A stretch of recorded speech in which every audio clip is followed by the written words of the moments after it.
Welcome to Daily Drive for Monday, February 9th, 2026. I'm Kellen Walker in Las Vegas. Today on the show, the Toyota Highlander is going all electric. Kia drops the plug-in hybrid Niro, and Nissan doubles down on plug-in hybrids and extended range EVs. Plus, TrueCar founder Scott Painter talks about his return to the company and what he's changing. That awful lead gen type experience is fundamentally what is broken with TrueCar. It was done for a whole bunch of reasons that are off mission. Let's run through all the news you need to know to keep up in the auto industry. Toyota's giving the Highlander a major makeover. The crossover's going all electric in 2027. The automaker released an 11-second teaser video showing the Highlander nameplate with battery electric and all-wheel drive badges. A full reveal is expected within days. The timing makes sense. Highlander sales have dropped 37% to just 56,000 last year, while the larger Grand Highlander saw sales jump 91% to nearly 137,000.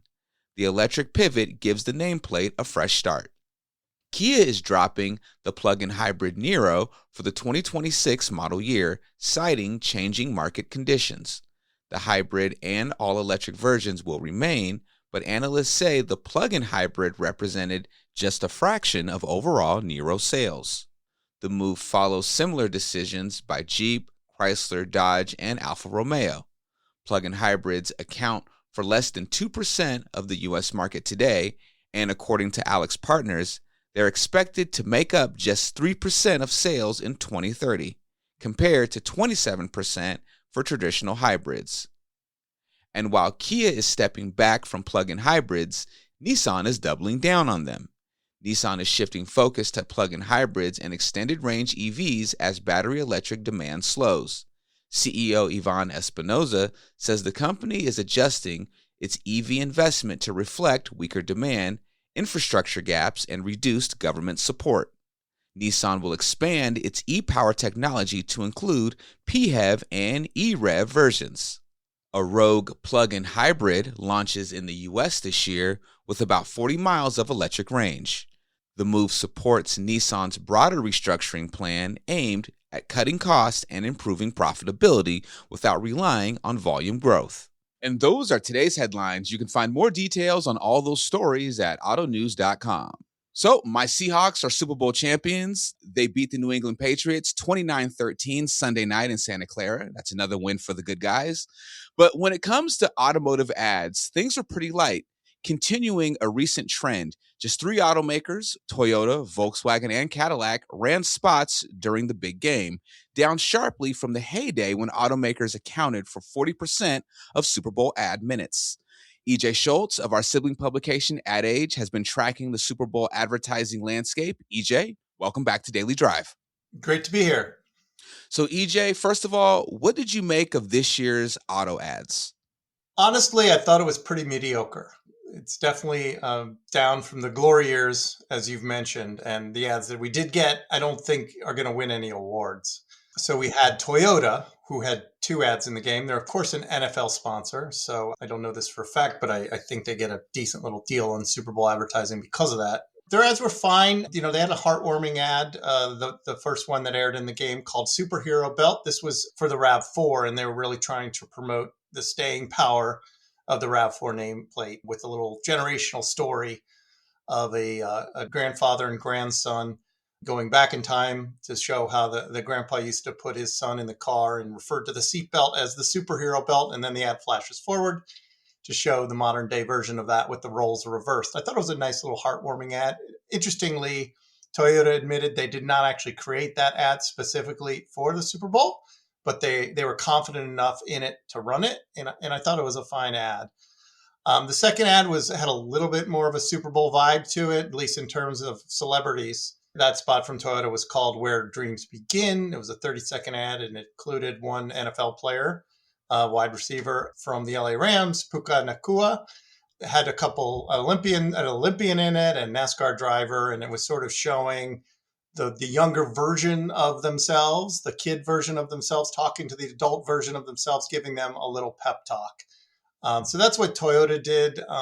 Volkswagen came back to the game. They took last year off and they came back this year, and they're They kind of made another nostalgia ad. If you remember a couple of years ago, they really went back in time and kind of talked about the history of VW entering America. This time, they sort of recaptured an old campaign called Drivers Wanted, whose heyday was, back in the 90s.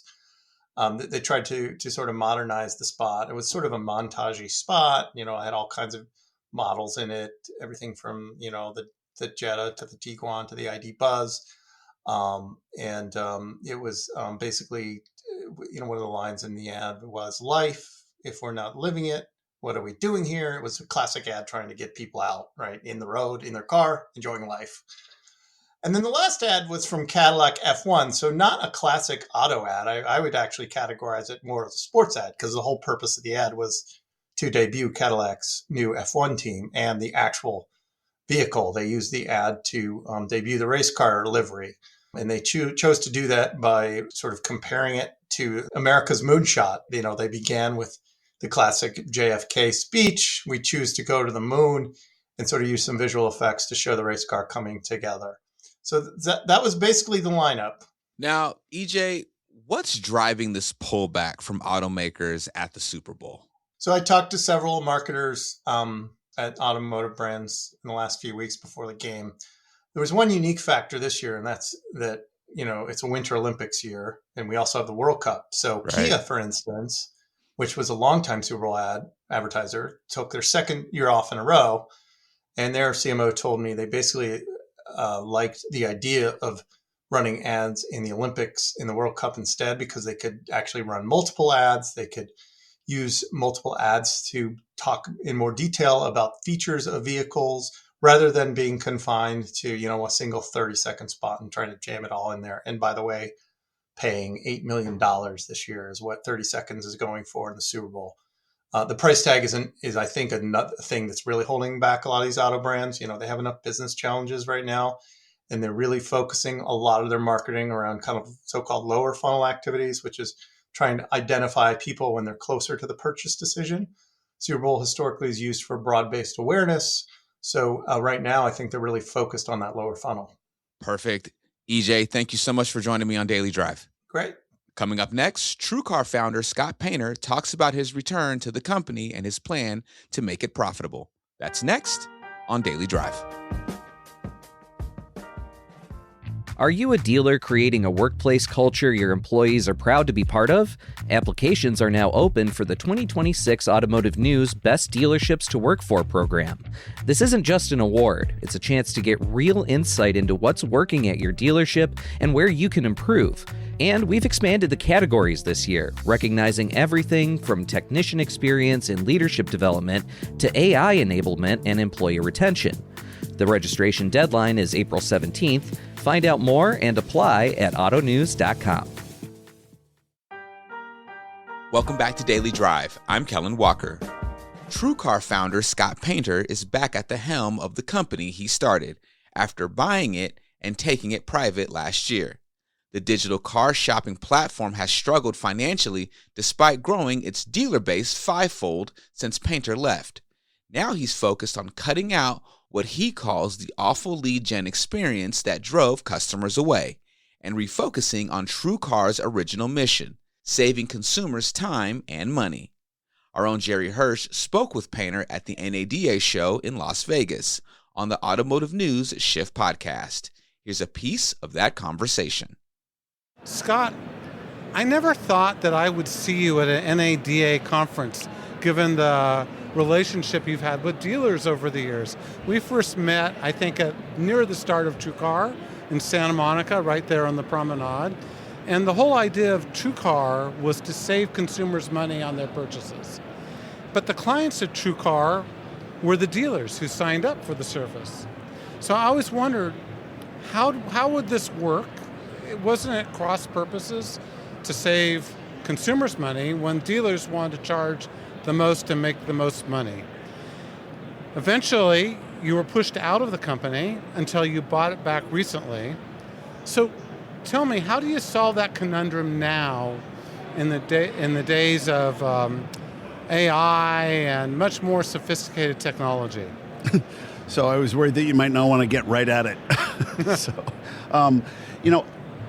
I'm 57, so I'm a much different entrepreneur than I was in TrueCar 1.0. When I was raising money to build TrueCar, I had to convince investors that the internet was going to be a big deal. We're now living in a world where clearly everybody goes to market digitally. Dealers, OEMs, all market their vehicles digitally. Consumers, 100% of them go online as their first step in shopping for a car. When I was running TrueCar and when I stepped back, we had just under 3,000 dealers on the program and almost $400 million in revenue. Today, the company has 11,500 dealers across the country, and predominantly franchise dealers that sell new cars but also used cars. And the company has a little under 200 million in revenue. So 5 times larger in terms of the dealer population. It's got 8 million unique monthly visitors, whereas when I was running the company, we had somewhere between 1 and 1.5. So it's a much bigger company in almost every major KPI that you would measure growth by, but revenue. And the company is not profitable. So we were able to buy the company and take it private for about 0.6 times revenue. So a great entry point. I think it's a great sort of way to think about what we can do. And I think the mission got lost along the way, and you're right. And not a lot of people really interpreted it properly. The mission at TrueCar is to save consumers time and money when buying a car. If you go to TrueCar.com, we just changed the homepage now that I'm back to that Monday morning. So the homepage just prior to that said, car buying shaped to your life, with a gentleman and a surfboard, or somebody hiking up a trail with their dog. And that was never the value proposition. It was about saving time and money. TrueCar has a moat that it hasn't been really focused on, which is 75% of people who come to TrueCar Select, they are looking for a new car. 80% of everyone who goes to AutoTrader, Cars.com, Car Gurus, Carfax are looking for a used car. The only new car value proposition that those sites have is VIN-based listings of what cars have already been built. Most people buy within 30 miles of their home. There are, according to build codes, across 50 brands, 500 models, 5,000 trims, and all the other, there's 2 billion yearly permutations of new car available. It is the perfect deployment of technology to present you with the pictures of those cars, all the options. And by the way, all of this is mapped by third parties like Evox, Chrome. The data is available. Nobody does it. There is no new car marketplace that is agnostic by brand that will allow you as a consumer to configure the car without going to the OEM website, see all the options, accessories, and pick the way you want it and see an actual price.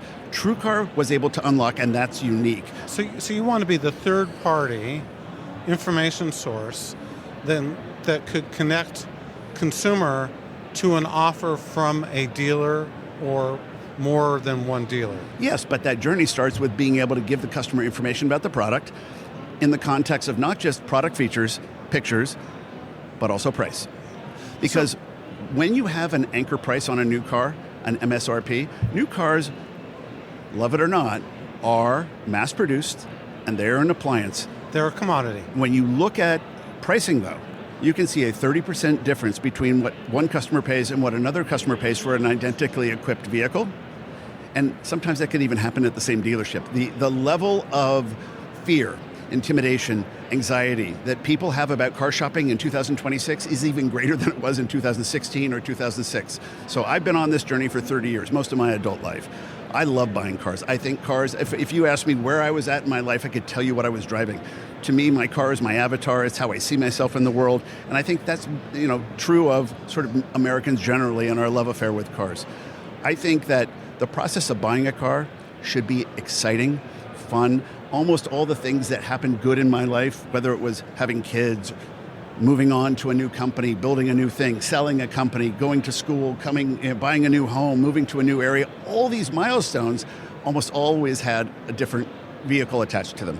And those things to me are happy moments. Buying a car for most people is not a positive. It's an ordeal. It's sort of one of the things we have to all do in modern life, right? And there's 4 transactions when you're buying a car. And if you don't solve all 4, you're not really helping the consumer, because at some point they have to eject. Most people cannot have 2 cars at the same time, and they certainly can't finance 2 cars. So they have a trade-in 75% of the time when they come to TrueCar shopping for a car. 94% of people do not pay cash for their car. So conflating auto shopping with auto finance, which is more possible today because of technology than ever before, When you're running a net funnel efficiency business where you're taking millions of people on the front end and putting them into a technology experience, it's about net funnel efficiency. You're looking for dropout. Today, I bought TrueCar because 95% of people, when confronted with, give me your name, your address, your telephone number, your email, and you're a lead, say, I'm out. I don't want to become a lead because they know they're going to get shipped off to about 15 dealers in 5 minutes. And that awful lead gen type experience is fundamentally what is broken with TrueCar. It was done for a whole bunch of reasons that are off mission, but it was done to really drill into lead attribution as a way of proving to the dealer we sourced this customer. There was a lot of concern about our billing model, pay per sale, and whether or not that somehow meant we were brokering and applied different, there were a lot of ways to attack TrueCar. I can tell you, looking back, and I've now met with a number of the ATAE, Dealer Association presidents that were my nemesis when I was in TrueCar 1.0, already here at the convention. And the first thing that all of them have said to me is, I hope you're not going to try to change the billing model. And my answer to that is, to Brian Moss and guys like Don Hall in Virginia, it doesn't matter how we bill our dealers. We're going to be compliant. We live in a regulatory framework where we have to be. There is no choice. But at the end of the day, if my dealers spend X dollars with us, we need to divide that total spend by how many cars they sold so we can come up with a cost per sale. And I'm just going to give everybody the roadmap. If a dealer has to spend more than $400 per car sold, they're on their way out. If they spend less than $400 per car sold, they will lean in. And that is a very important inflection point to understand about our business. And whether or not I charge a certain way or not, I need to be held accountable by our dealers for that return on their investment. That's Daily Drive for today. I'm Kellen Walker. Thanks to Automotive News executive producer Jake Neer, as well as our own Larry Bellaquette, David Phillips, and Vince Bond Jr. for their reporting for today's podcast. We also had reporting from Luca Schiferi of our sibling publication, Automotive News Europe. You can get the latest news on digital retail platforms, electrification strategies, and everything happening in the auto industry at autonews.com. Come back tomorrow for my conversation at NADA with Lance Wolfer, Vice President of Automobile Sales for Honda America. You could easily say that we've got one of the most fresh lineups in the industry, which really gives us an edge. We'd love to hear from you. Let us know what you think of the show and the topics we covered today. Send us an email at dailydrive@autonews.com or leave us a voicemail at 313-444-2774. And if you enjoy the podcast, remember to like, leave a review, and subscribe so you never miss an episode.